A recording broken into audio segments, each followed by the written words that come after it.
Welcome back. You know, tax day fast approaching, just about a month away now, and many changes to the tax law you need to know about, especially if you've got kids. Chris Harper, an instructor at Grand Valley State University and senior manager with Hungersford Nichols, is in studio now to help us navigate some of these changes. Chris, welcome. Good morning. So there are a lot of changes this year, right? Well, the changes took place last year, but you're doing your taxes, you know, from last year. One of them is the people who make moderate incomes are going to lose out on the lack of personal exemptions. Is that true? Well, one of the big deductions was always this personal exemption. Right. It was about $4,000 per person. So if you had a family of four, you know, mom and dad and two children, that's $16,000. Yeah. So that's gone. Oh. And that's a deduction that's just not available 2018.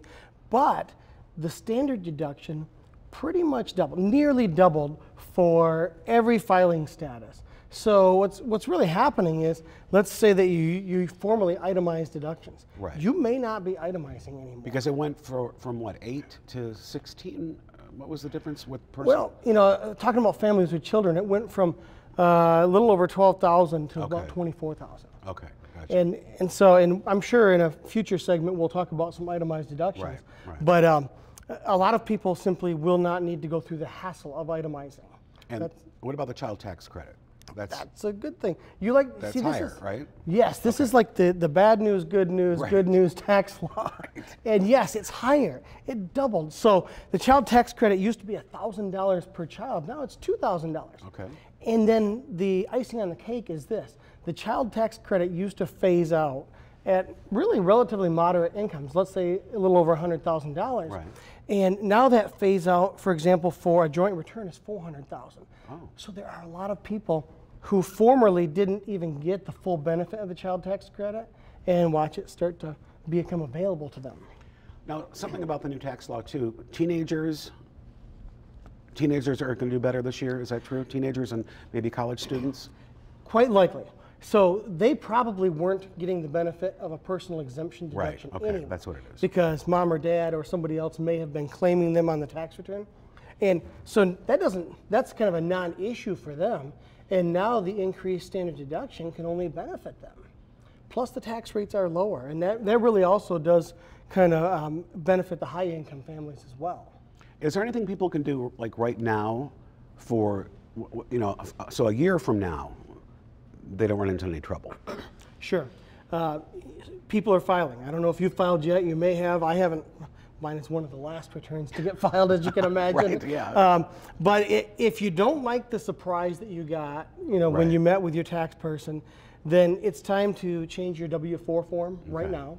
Because if you had to make, see, this is what happened last year too, is that when the tax law changed, and generally it was favorable for people, employers started to take out less and less tax because the IRS changed the withholding tables. Well, and so that little bit was in your paycheck here week after week after week. So if you don't like the result, change it now. You've got 9 months left. Because I know we've done stories about people, their refunds aren't as much, they've been disappointed with that, but that's the reason why.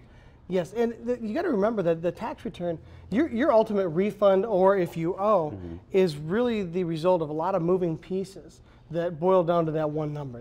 It's just so complicated.